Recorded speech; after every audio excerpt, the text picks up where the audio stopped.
Welcome everyone to the AAI Lightning Lectures.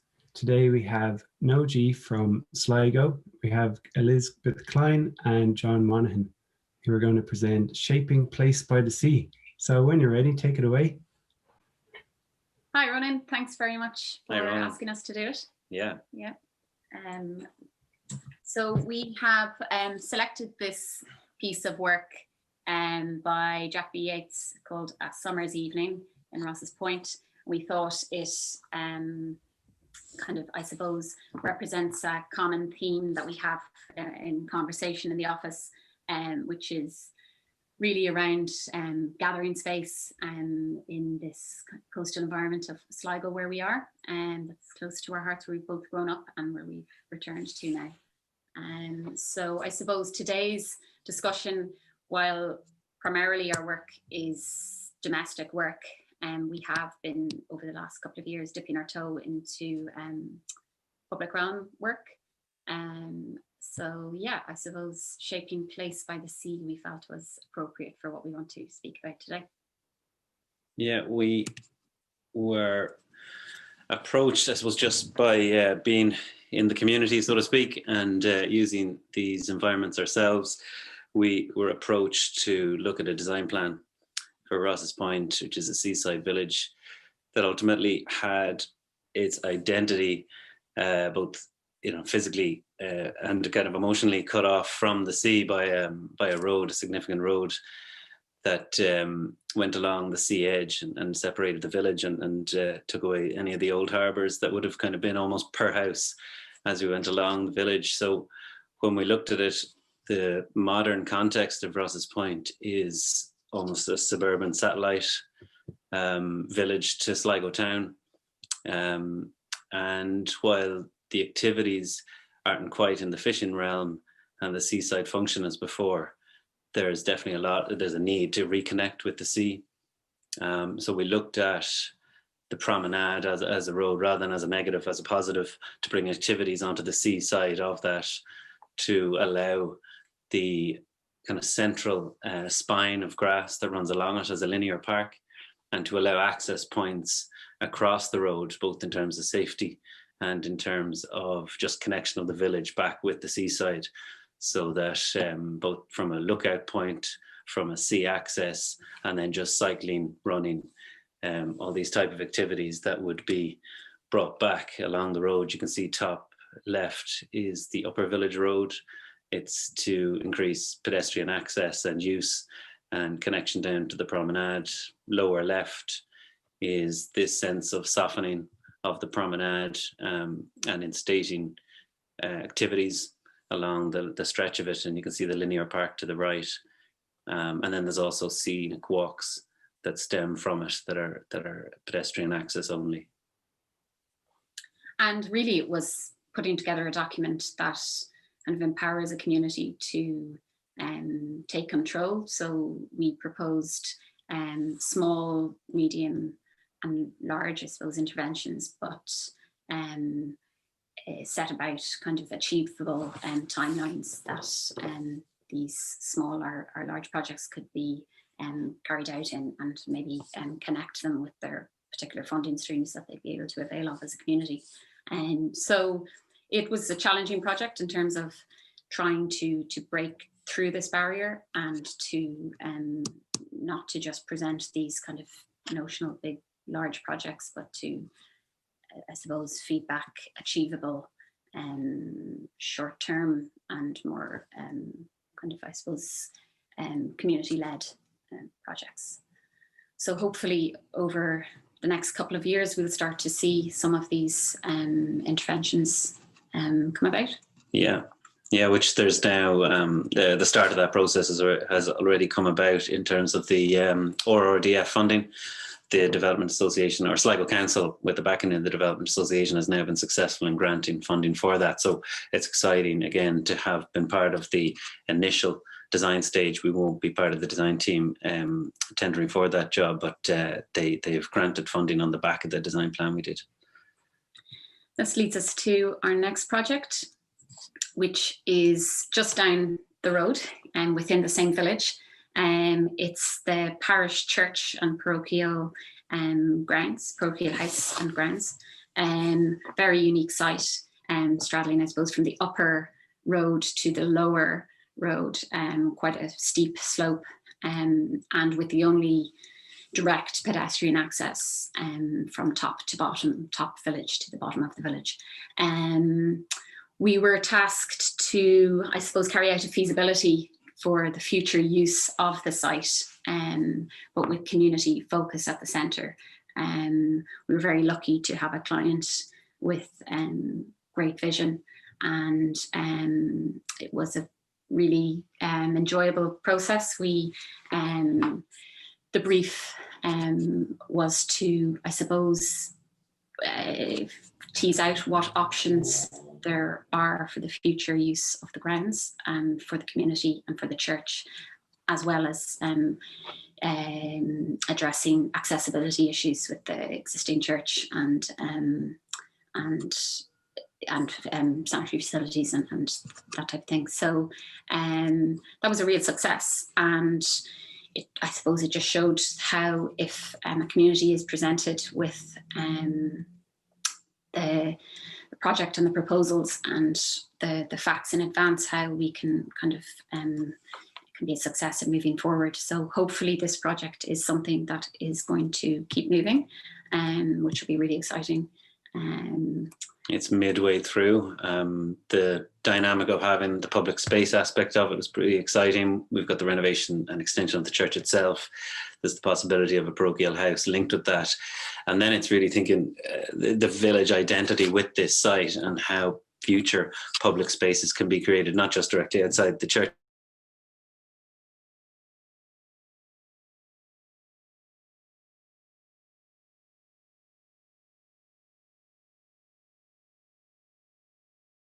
itself, but down in lower sections where you're and continuing that pedestrian real focal point and a journey within the Okay. And then that leads us to our next project, which is, we're calling a new edge. So this is a coastal town on the Sligo Mayo border called Enniscrone. Absolutely really unique setting where I suppose the sand dune meets kind of harsh limestone reef. There's a very special estuary, home to the Moy estuary, home to migratory salmon, and it is quite a popular tourist town. So I suppose it's got that seasonal use where it expands during the season. This is a really exciting project. It was our first project to bid for public work, and it's really exciting that we won that with Dorman Architects in Dublin, a joint venture. So we're about to embark on early design stage of this project,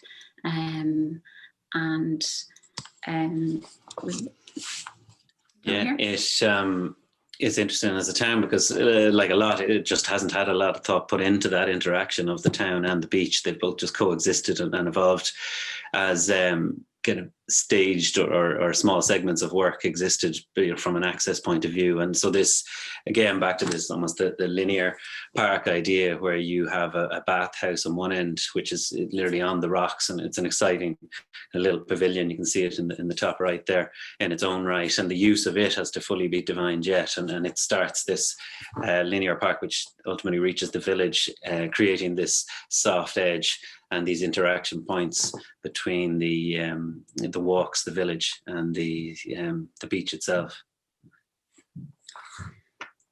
And I suppose ultimately it's providing a place where people can gather. I suppose we're seeing it now during COVID times, where we're all using our natural facilities and our places more and more, and that impact. We're starting to see that coupled with the effects of changing coastlines and more severe storms. How we interact with these edges going forward is critical. So it's really exciting to be tasked with exploring that. And yeah, we're about to, that's next on the drawing board.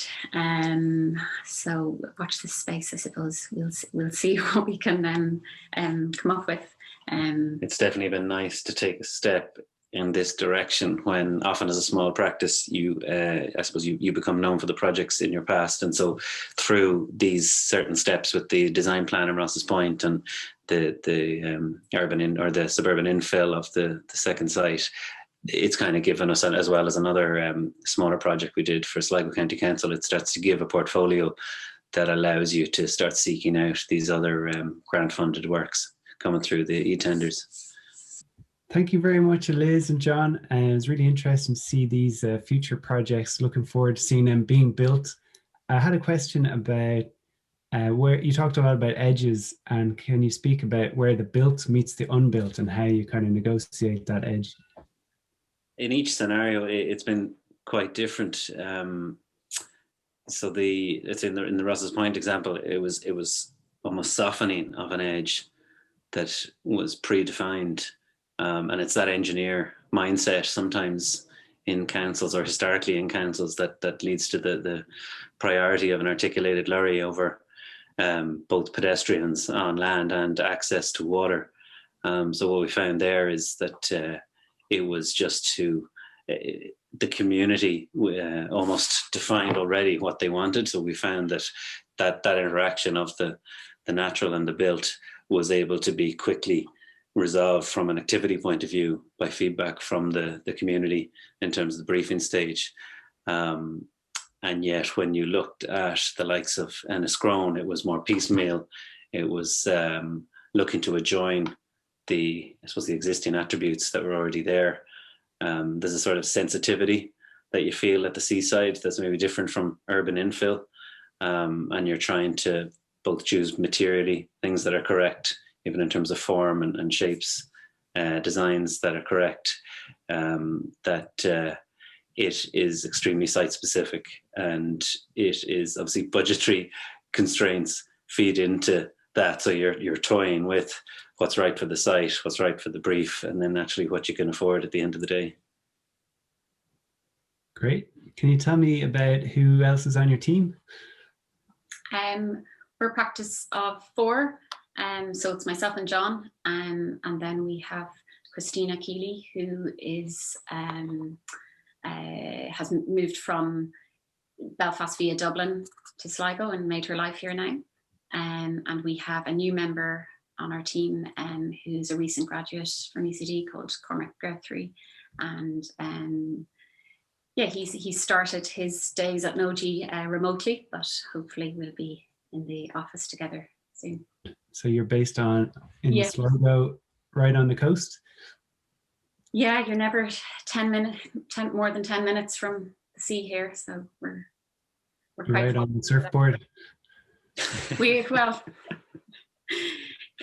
would like to be able to say that we're out there more than we are, but the screen sees more of us these days than the boards. But yeah. And what are your hopes for 2021? It's an exciting time here for the West. I think there's going to be an influx of people. There has been, even pre-COVID, and there has been a lot of younger people moving back west for that preference and lifestyle. And I suppose we are seeing it now. But also, let's hope we can manage it, and that we are seeing that impact of people gathering on in our coastal environment, and the kind of severe impact of that. So I suppose we're excited for the future of Sligo. Sligo really still is climbing out of the slow recession days. The town is still really recovering. So, but there's a lot of positive people around, and there is many different funding streams, and it's been quite piecemeal up to now, but we're hopeful for the future. I think that it's going to really, there's great vision out there. Well, you're getting all the infrastructure ready for all the new people anyway. Thanks so much for your talk today. Thank you. Thanks very much. Well, we can do the post talk now. Okay. That was great. Yeah, I think the timing was great and everything went pretty smoothly once we got going. Yeah. So I think Yeah, I realized we couldn't actually even see our timer, so I was trying to glance at the clock on the other computer, but I think no, we were okay, right? Yeah, that was perfect.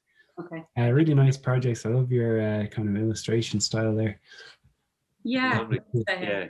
that's we had kind of thrown to win that project. This image was kind of thrown. Obviously, we haven't designed the thing yet. We're actually only going on our first site visit tomorrow. Well, to actually with design eyes, but we had kind of thrown this image together, and then when Cormac arrived, he kind of sharpened it up. So it was nice. Yeah, it's great to get that young graduate talent. I can still see the Jack B. Yates sneaking in there at the end. Yeah. Nice. Yeah. Full circle stuff going on. Yeah. Hopefully we kind of have done a few little practices over in our fall starts. Yeah.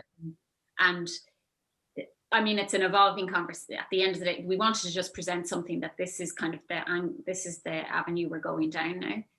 Well, we're kind of trying to, we feel it's going, I suppose there at the end where you were asking about what's the future, we're in bad need of public realm here in the West, so yeah, it can only be addressed in the future, and we want to be kind of part of it. But do we make sense in our kind of as we went through? Yeah, definitely. Yeah. I think it's interesting the theme, because people kind of are not allowed to talk about their usual projects, the built work so it kind of challenges you to take a different angle to explain some of your work. So it really came through that about this public realm. Like I would have thought you would have had some nice houses that you might be working on, but I was surprised to see it's more about the kind of urban realm stuff. So that was really interesting. Okay, that's great. And we hope you have something to enter the AAI awards next. The AAI is all about supporting people and practices in any way we can. So even having this video, you'll get a few people noticing your name, and they might it's all for promoting new ideas, new ways of thinking, and also just getting your name out there and getting people familiar with your work, and people that may not have access from across the island to see what because you're teaching in Sligo, are you? Or I am, yeah.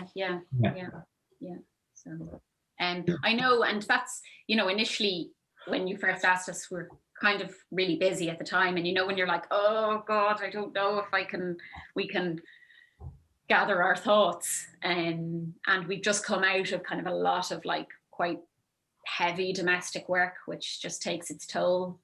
So but then we let it settle for a while, and then we talked about it, and we were like, actually this is quite a good thing to do, to put yourself out there. Like, it is new territory for us despite having dipped our toes in, but at the same time, as you said, to be on the radar, it's good to do. If we do want to do more of this type of work, it's good for people to know that we're interested in it, I suppose. Yeah, glad to be able to put you on the spotlight. I know Thank you. Maybe I'll ask you that at the end about what does NOJI stand for, but we'll just count you in anyway. You might be better off. Yeah, maybe don't. Don't ask. It's better in person. It's better when you do it in person. Okay. Yeah. All right. We like to keep it elusive. Mysterious. Yeah.